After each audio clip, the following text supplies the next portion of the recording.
how you felt about When the war broke out in Korea, we were of course on occupation duties at the time. The British, we immediately gave them our Navy and our Air Force, and they were actively engaged straight away, 77 Fighter Squadron and the naval ships, and we felt a bit out of it. Particularly when the British Brigade from Hong Kong, 27 Brigade, moved in to the Busan box, and we felt as though we'd been left. However, when the acting Prime Minister Fadden announced that Australia would provide troops, we knew straight away it was going to be us. We were already in theatre, and it was generally a fairly relation all round, let's get at it. No, we wanted to go. We were ready to go. The battalion wasn't ready to go. It was grossly under strength, and we didn't have support weapons, and we in fact were packing up ready to come back to Australia at the time. And we've been allowed to run down numerically, we got a run down with soldiers, and we certainly didn't have the war establishment of equipment. So we weren't ready in that regard. But it was very rapidly done. Flying stuff up from Australia, and shiploads of it arriving, and the other two battalions of the brigade were gutted. We had to build up to just over 900 men, and which meant adding at least another 300 or 400 to what we had. And then we didn't have enough men when we gutted the brigade. So it was fortunate that the Korea War happened within 5 years of the end of World War II, and back in Australia was a large reservoir of blooded and trained and blooded soldiers, young enough for another go, and they volunteered by the hundreds to come, and they had the basic knowledge and skills. They had to be run around the block a couple of times to get them fit and throw them in, and these were the ones who built the battalion up to provided the necessary skills and numbers for the battalion to go to Korea in due course. Good. That's fine. Yeah. On arrival in Korea, we were met on the wharf by two bands, a Korean band and an American band, as I remembered, and banging out patriotic tunes, national tunes, and our colonel. We met our commanding officer, Colonel Green, then, who was an old compatriot of mine, but he had been my commanding officer in New Guinea, and Charlie Green and the others were lined up on the wharf, and a welcoming speech was given. I'm doing this badly. You want me to start again? Yeah, start again if you want. And what I'll get you to do, Ben, I know... I keep thinking of little girls and boys. That's fine. We can have several goes at it. That's not a problem, okay? On arrival in Korea, we were met by our commanding officer, Colonel Charles Green, who had flown over earlier on reconnaissance, and he and the Battalion 2IC, Ferguson, and the adjutant and the others were lined up outside the gangway of the ship, and we were greeted with the usual welcoming speeches. There were two bands there, a Korean band and an American band, and at this stage, some little girls came forward and gave Colonel Charles Green a large bunch of flowers. He looked terribly embarrassed, as though he'd picked up a death adder, and he handed it to Major Ferguson, who quickly handed it to the adjutant, who quickly looked around for a pariah who he could hand it to, and it's a bit of a comical scene there. Well, there we were marched off the ship onto antiquated rail system, little old coaches. If you look down through the floor, you could see the sleepers going from under you. We moved out onto a dry creek bed where we spent the night. And there we met for the first time our brigade commander, the 27th Brigade Commander. The brigade is 3 infantry battalions, each of about 900 men. And we met our brigade commander, Brigadier Code. He was a big man with a large, pronounced red nose, and the troops immediately dubbed him as Plonky. I don't think he objected to the title. And from there he told us that our first task would be to hunt out for enemies that had been left behind when they took off in their wild run north. We were to search the hills and find them, and any ammunition dumps and the like that was left behind, which our pioneer platoon could blow up. And so we sat there with the rest of the Allies heading for the 38th parallel, and we were stuck at the wrong end of Korea. But that didn't last long. We went on doing patrol duties, hunting down stragglers, but eventually we were flown to the 38th parallel, the border, and told that we would be joining the 1st Cavalry Division for a run to follow the enemy into North Korea to start the invasion of North Korea. Now, how far do you want me to go here? We'll cut there because we've got to put...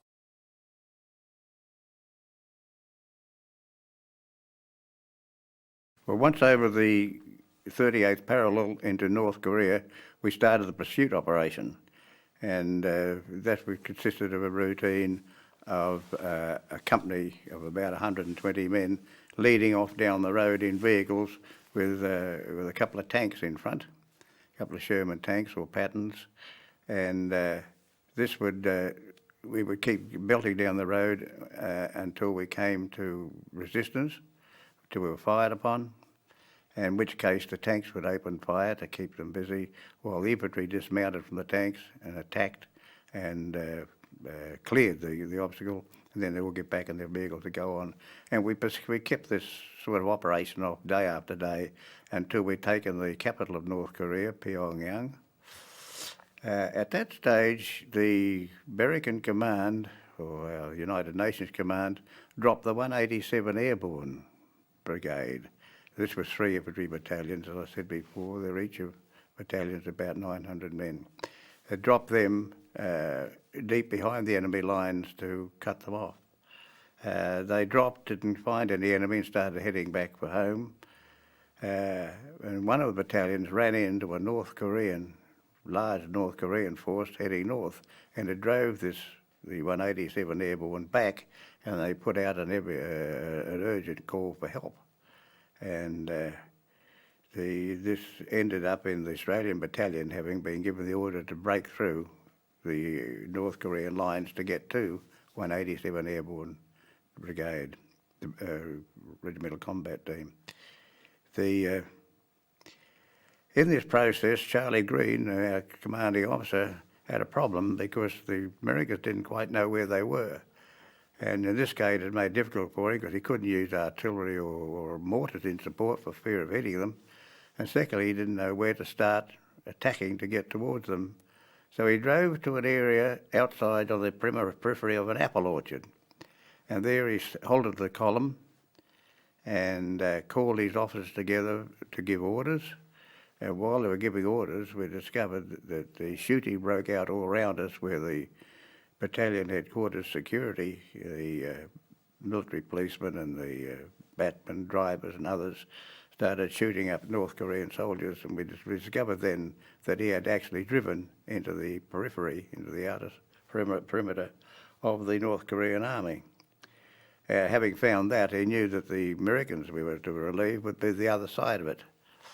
And Charlie Green made a quick decision to attack immediately while he had them facing the wrong way, facing the Americans, and before their time to turn and reposition themselves to the threat the Australian battalion represented.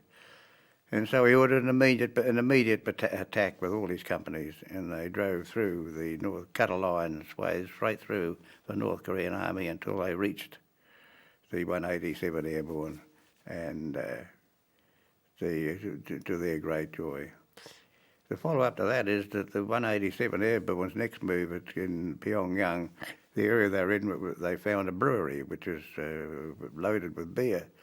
And whenever any Australian vehicle went anywhere near it, it was assured to come away with a good supply of beer. In that attack, we only had 8 Australian soldiers wounded, which is a very good result, and killed something like 200 to 300 North Koreans and took many, many prisoners. And this was a significant battle for us because it was our first major affair. It was only a skirmish, but it prepared us for the big battles of Chongju, Broken Bridge, when we were up against the enemy armour and artillery dug in, and of course the Battle of Kapyong, when we first met the large Chinese contingent and had to deal with them. So this was our first major battle, first significant battle. Good, thank you. Just cut there. Good. Yes, well, as the battle progressed, the company commanders lined their companies. I told you, companies about 100 men, if they're in full strength. The companies were lined up, and they advanced in wide, extended line through the apple orchard and out into the paddy fields beyond. And at that stage, they really started to meet the North Koreans. They were firing from the hip. They were firing into rice stooks, because in these rice stooks, some of the North Koreans were concealed. And look, I was very proud to see how our soldiers conducted themselves. They just steadily worked their way through, shooting and clearing the field as they went until they cut a swathe straight through the enemy into the American lines. I don't think I can do much more than I can with that, because I was just an observer, really. Right. That's fine. I'll give you one more lash at it, because when you were referring a couple of times to North Koreans, you were saying Chinese. That's coming later on, of course. No, Through that again. And I'll get you to look at me a little bit more. You're looking away a bit. Yeah. It's probably better, isn't it? Yeah, it is. Towards me. Yeah, It's right. stronger, that's all. Okay, Admiral, please. Well, while this battle progressed, I looked at it from the point of view of a staff officer on the headquarters, because I was the Battle 2 IC at this stage, headquarter company commander in Battle 2 IC to Charlie Green. And we saw them. I was very proud when I saw our soldiers lining up, company commanders lining the companies up, and they progressed in open formation through the apple orchard and out into the paddy fields beyond, where they really came in contact with the North Korean soldiers who were attacking the Americans. And so the two confronted each other, and our soldiers conducted themselves very well as they cut a swathe, firing from the hip, kicking rice stooks, which some of these North Korean soldiers are hiding in, to get them out, and cut a path through to the Americans. Good. Thank you. This time no Chinese got in. That was good. There was anticipation. Whatever you want to say, but we want to cover that. And how do you want to first? Yes, on the death of Charlie Green, the Battle of Chongju ended 28th of October, and we went into reserve. One of my functions was to lay out the battalion headquarters, and I put the Jack Galloway's signal platoon at one end, and the RAP, Dr. Gandivia's RAP at the other, and the rest of the headquarters in between them.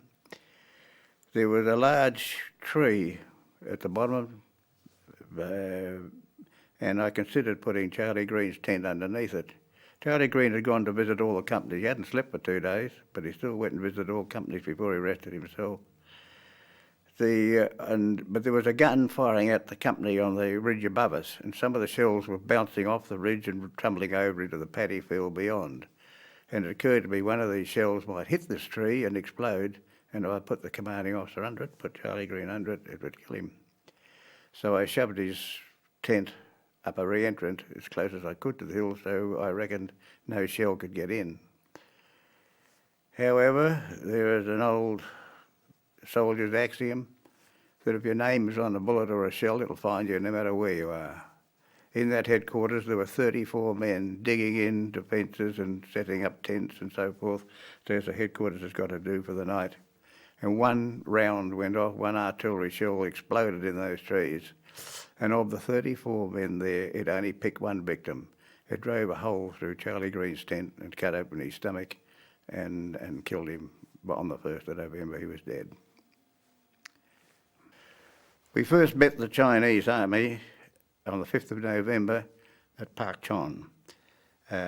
Here we attacked and actually drove them off 2 features, which is something novel for that time, for that phase of the game, because the Chinese had started to develop a reputation as being pretty well invincible.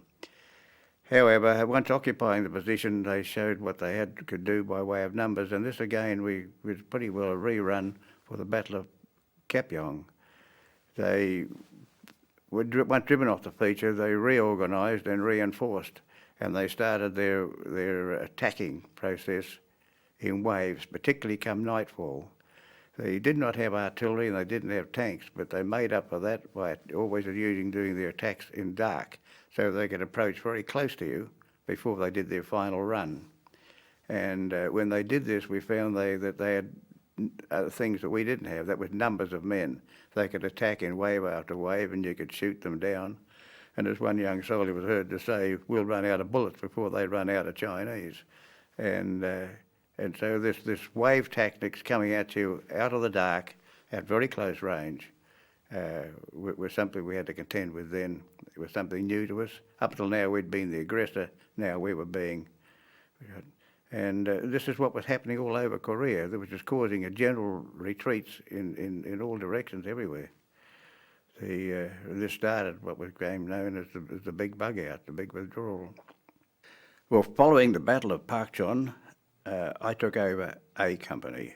It had been badly knocked around during the Battle of Kapyong, and it only had one officer left and was extremely short of men. And I was took it over and was immediately reinforced.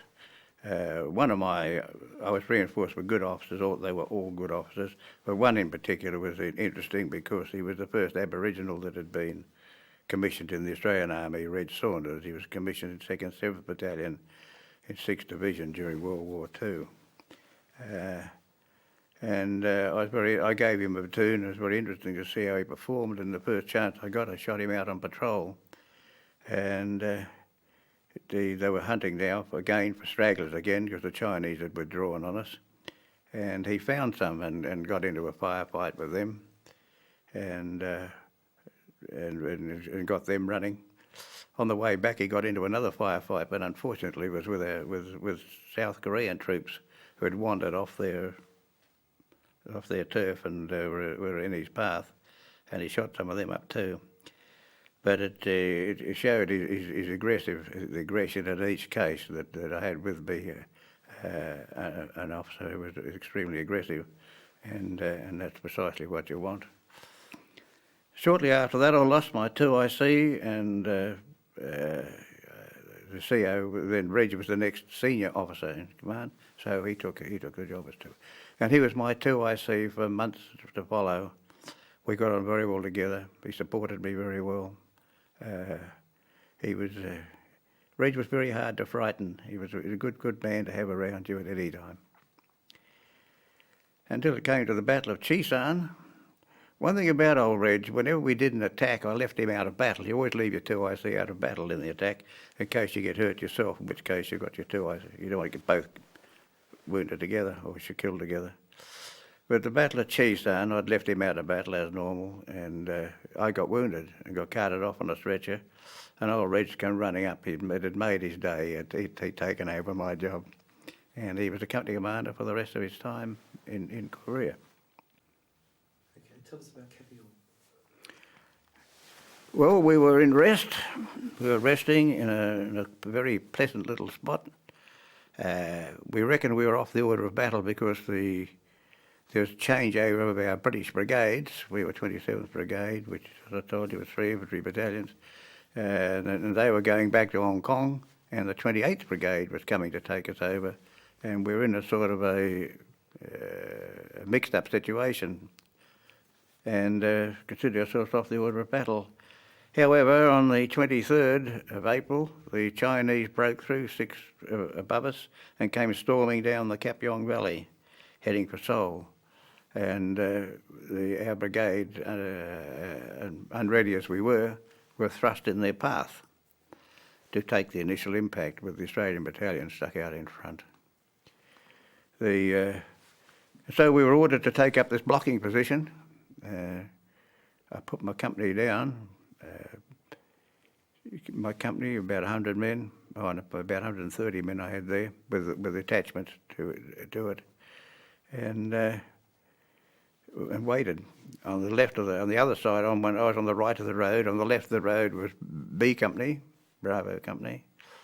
On my right, up on the top of the hill, 504 Hill, was Don Company, and behind me was Charlie Company. Darcy Lachlan had B Company, and Norman Gravener had Delta Company, D Company, and of course Red Saunders we just spoke about. No, we didn't, did we? Red Saunders had Charlie Company in my rear. At this stage, the North Koreans, I'm sorry, I'm doing it again, can you cut that out? Yeah. At this stage, the South Korean troops started pouring down the road between us and B Company, shouting, firing their weapons, or some had thrown their weapons away, obviously in terror, with the Chinese army chasing them. That went on for a while, and then the civilians started coming, civilian refugees, old men, women, children, leading their animals and carrying their possessions on their heads or wherever, barrows. And this is coming on dusk, and this was bad news because we knew that in the dark or semi-dark, the Chinese would mix in with the refugees and use them as a shield to get to, or as a mask, to get them to under our rear and cut us off. At a ford just below us, there was a platoon of American tanks, unprotected by infantry, and the firing first started there. And almost simultaneously in our rear, between us and battalion headquarters. So we knew when we got at the rear that we were being cut off, and when the tank started up in front, we knew we were going to be attacked from the front as well. The tanks didn't do much good. The tank commanders had to direct fire from the open turret position because of the light, and the Chinese shot them. And so the tanks took off to the rear, having achieved exactly nothing. The Chinese then pursued up the region until they struck B Company's perimeter, where a firefight developed. That didn't last very long. The next thing we heard them in the valley below us, whistles blowing and bugles and things that they used to assemble their men with, and we knew we were about to be attacked. Now this was difficult because the artillery, our artillery, had come back with the 6th Iraq Division broke. The artillery came back, but not in time to get in position. And so my artillery advisor couldn't fire, told me he couldn't fire in support of me because the guns weren't surveyed in. And so the 4.2 mortar man, American, he couldn't fire either because when the Chinese got behind us, they menaced the mortars and they took off into the hills. And so we had nothing to interrupt the Chinese who were down in the valley below us getting ready to attack us. Eventually the attack started, little probing movements first, and our soldiers shot them back into the dark. And then the attack proper came in. Everything went quiet down in the valley as they approached us. Then when they just out of sight in the dark, they threw in a flurry of grenades to put our soldiers' heads down, and then they charged in. And as they charged in, of course, our soldiers fought as hard as they could.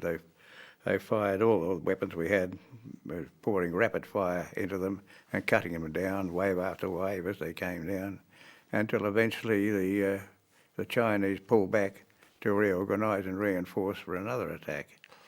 While they were doing that, the officers and NCOs pulled the dead and wounded out of their weapon pits and took them to the rear, where our medical orderlies went to work on them, and then they refilled the forward pits with fit men again, and waited the next onslaught.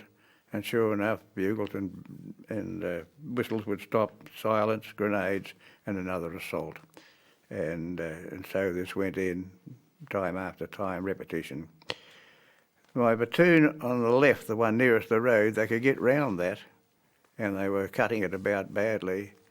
And eventually the platoon commander, the lieutenant commanding that platoon, told me he didn't have enough men left to stand off another attack. So rather reluctantly I gave that position to the Chinese, reorganised the perimeter to face that direction, and waited it out. And so with the next rush, instead of having a platoon on the end, I had a platoon of Chinese. This went on until just before daylight. I had a gap between my platoons, between 3 platoon and 2 platoon, and a Chinese machine gun nest got established there and started firing far down into us. And so we got the 2 platoon commander to send down a fighting patrol to wipe that out, which they did.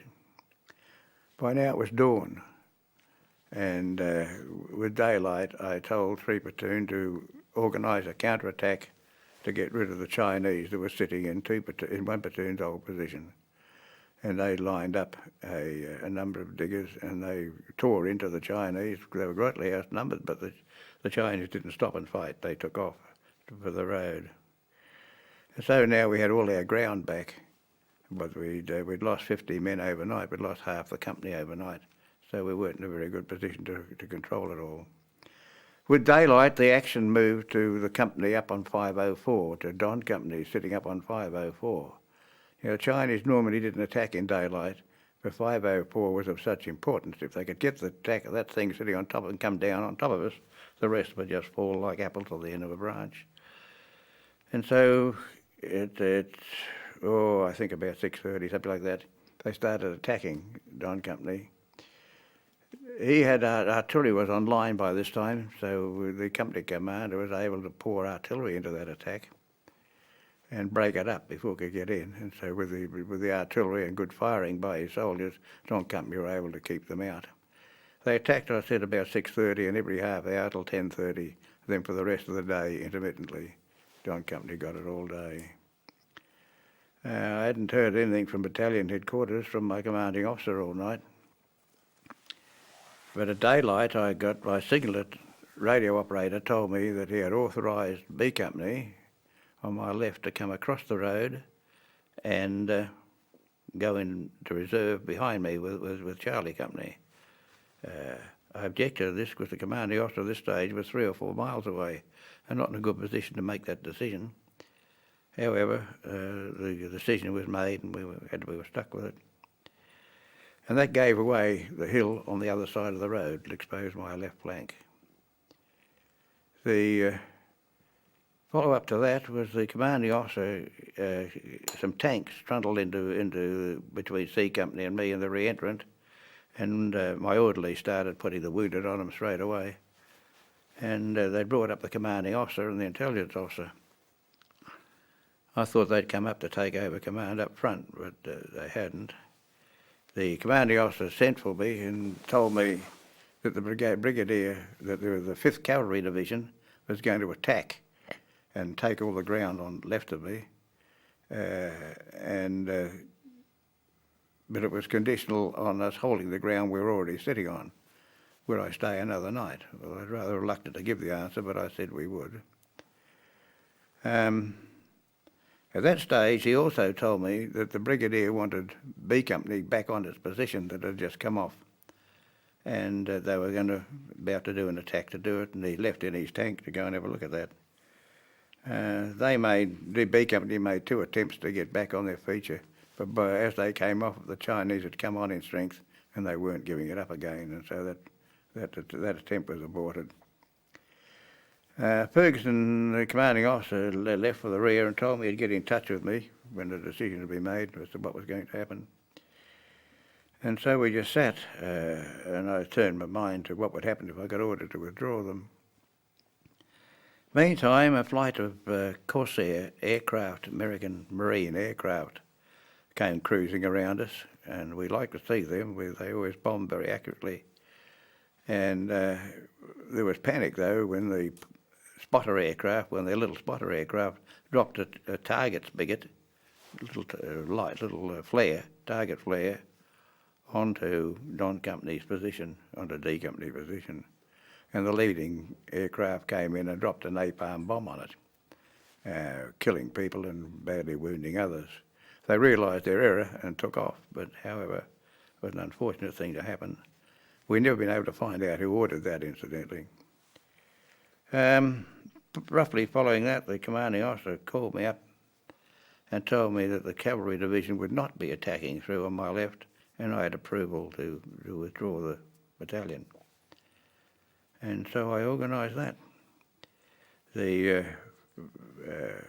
I said the withdrawal would commence at 4 o'clock in the afternoon. The thinking there was that I wanted daylight so that the rear guards could keep the Chinese well away while we were doing our withdrawal. If it became dark, of course, they'd be right on us. So 4 o'clock was selected. That gave me time to organise the withdrawal. I reckoned on the withdrawal route would be for all to go up to the top where D Company was on the 504 pinnacle, and drive our way back down a long ridge which ran back about 3 to 4 miles to the Middlesex Regiment. Having decided on that, I then started to worry whether the withdrawal route had enemy on it or not. And so I made the decision to send B Company down the route, come 4 o'clock, for B Company to start beating their way down that route to clear any enemy off it. Obviously, with the enemy occupying across the road, any movement we made up the hill would be seen by them, and they would obviously cross the road and start shooting up our tail enders. So I asked for smoke and high explosive to be laid on the hill the other side of the road to blind the enemy, and the high explosive to stop them from becoming inquisitive, and this to commence at 4 o'clock. And so that the idea then was to move A Company and Charlie and C Company and put them behind D Company. Come 4 o'clock, a couple of tanks tumbled in between the enemy over the road and us, and the artillery came down and with smoke and high explosives.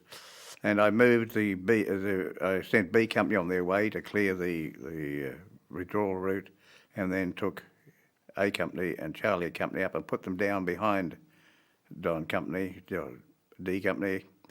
and you're head to the road, I think, is it?